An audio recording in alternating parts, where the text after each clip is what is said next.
Previously on DrakeParagon. Oh, goodbye, Gloucester. We're gonna go with one reef. There's so many little pots around. I love that 5 to 10. 20 knots of wind out here. It's been a long time coming. Speed through the water thing's not working. Put on life jackets at this time. The Boston police are getting involved. When you have to call them out, then it's like $400. This is gonna be it for the next 3 months. I see Boston directly ahead. Yeah. That's Boston? Yeah.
It's nice because on the VHF handheld you can see all the information.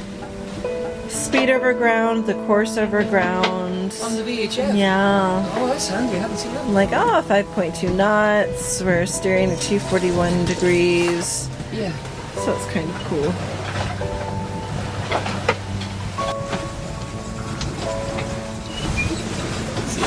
I feel like a bit of a newbie because some of the buildings, they seem really close. It's just that they're really far away. Yeah, it's a big city. I can't wait to get into Boston Harbor. Just that I can motor up to my old home, a different marina where I lived on my boat for like 6 years. Wow. You were working in Boston, weren't you? Yeah. Multimedia company in Boston. Whole bunch of Your clients. company? Yeah! Oh, cool. Yeah, we'll sail right by the old building. Where I used to work. No more! Those days are over! I used to sit in my office and look out the window at Boston Harbor and see the sailboats go by and think, someday, one of those boats is going to be me. I did that for 8 years, and then the economy changed. We had to close the company because we didn't get the business. And it was rough. And then I got on my boat and I sailed to the Bahamas.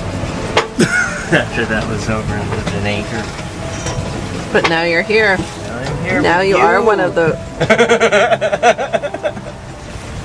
The boat you can...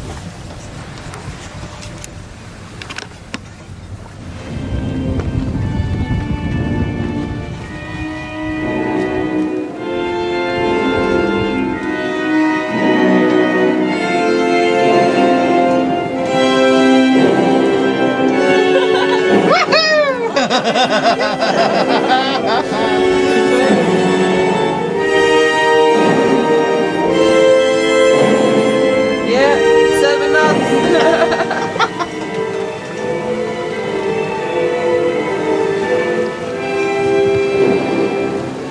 What you doing? I'm rolling out the Stratoglass on the leeward side.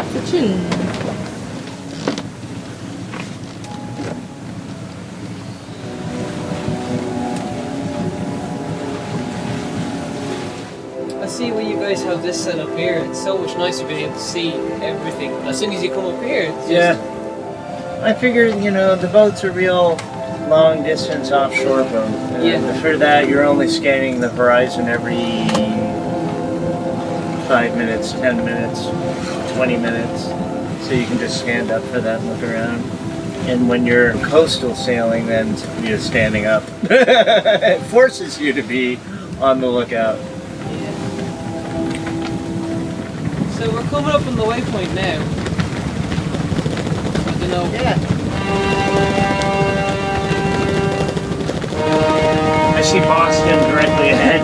Yeah. That's Boston? Yeah, I think so. Is he? Yes, it is. 20 miles away. That buoy is there to mark shallow depth. New course to steer 234 for 11 miles.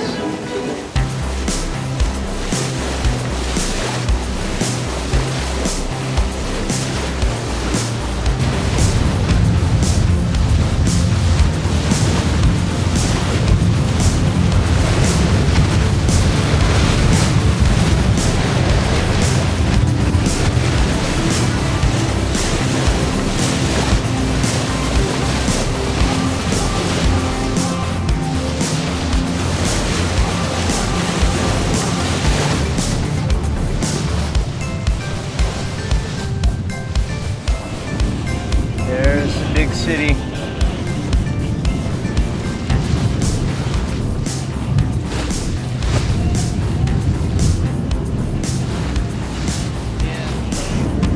I can't believe that you can see it from this far away. Like, We'll be on a mooring ball right at the base of the financial district with the tallest buildings. Yeah. wow. The mooring balls are also right off a Longfellow Wharf, which especially in the summertime gets like thousands of people just hanging out in the sun looking at the water, and we'll have like 50 feet between them and us. Okay. Yeah, on the mooring ball. Look at the boat, check it out. I know. Wake up in the morning, come out in my bathrobe, my cup of coffee. It's like, is it a beach or? A beach? No, Yeah, okay. it's a big long wharf for big ships. They just jump off and like stuff, do they? Well, it's a harbor. You'll see. It's a really busy little harbor. Lots of big shipping and little boats. Just try not to hit any of these little guys. They're all I don't know over. if you felt it or not. I had to do a hard support because I thought I was fine on the line. Yep. And I don't know if there was leeway, but I could feel myself just coming down a little bit. Yep. And when I came back up, the wind had died off, so I said, right, I didn't want to foul it, like. But underneath Paragon, is it like is the propeller? It's totally protected, It's protected, by the is it? keel. Yeah, it's inside the keel. So it's not impossible, but it's close to impossible. Yeah. For any sort of lobster trap buoy to snag on the prop, and especially if it's not spinning. Yeah. It's like literally impossible.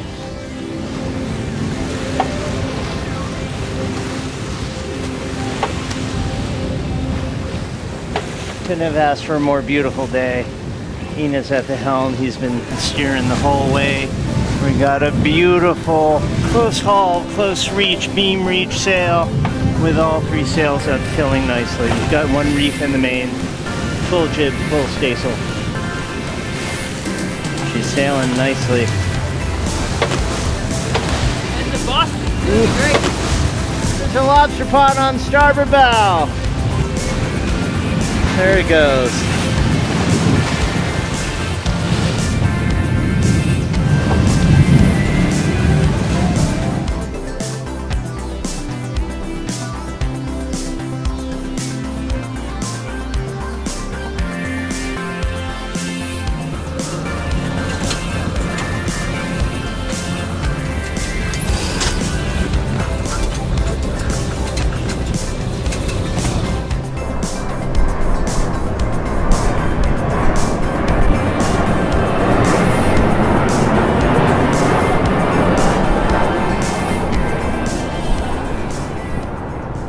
Yeah, we're thinking like 4 days.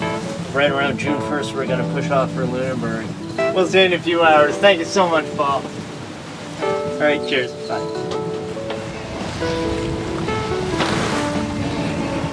God, man, I love sailing.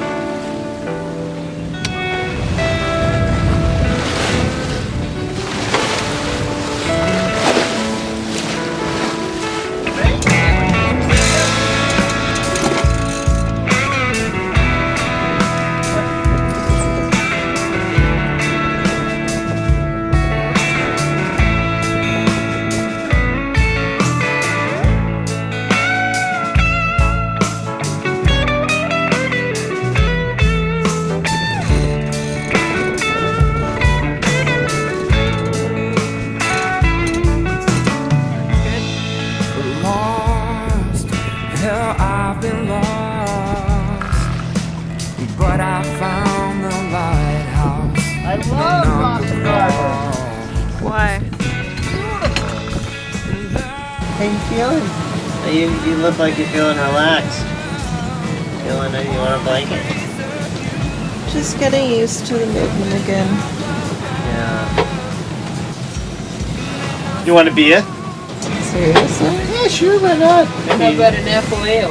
Yeah, they're always good. Get some vitamin C and stuff in You the said it with a Boston accent. We gotta take you to Southie, man. No, we're gonna try it. We'll try it. You'll go over big. You may never make it back to the boat. Because I remember the first drink I had while sailing was on Eric's boat. Really? Like I'd never drunk before. Because it was always small boats, like in Right. small harbours, and it's just not. You don't have time to drink it. So that's the thing about the cruising world. It's a little bit more, you know, Relaxed. It's okay, it's, you know. I have had a drink on a small boat about the size of the one that we have now, our dinghy. Yeah? Because the first time that Drake took me out to go anchor, Yeah. he rolled up some fresh sushi and then a bottle of plum wine and took me sailing. And we were drinking the plum wine and eating sushi. That's very nice. Was it like a little bit awkward trying to drink and eat sushi on a dinghy? Well, originally we had thought that we were going to go and land at this abandoned dock and like go and have like a little picnic, but we totally missed the dock. We couldn't find it. So drinking was fine because we both just drank out of the bottle. Yeah. Eating sushi was a little more difficult. I was thinking like sushi in a dinghy. Oh yeah, I poured the soy sauce into the little container Yeah. and then I would dip it in and like hand it to him. It was good though. You know?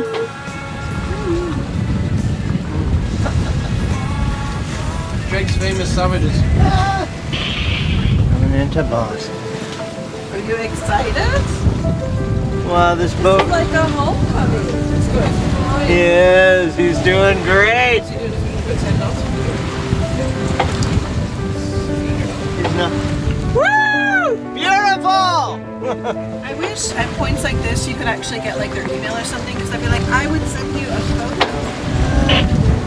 We'll be right in the inner harbor in a couple hours. Kind of emotional coming back here because this is where it all started. I last left here in 2005 in like December when my friend Gigi and I sailed my 32-foot West Sail Valiant from Boston to Bermuda. Then I sailed on to the Caribbean. And ever since then, I've been sailing around the Caribbean. Went down to Venezuela a couple of times for 6 months each time. Living on the hook down there in Isla Margarita. I spent a lot of time in New York City, Newport. I stayed in North Carolina for 3 years, working on Paragon.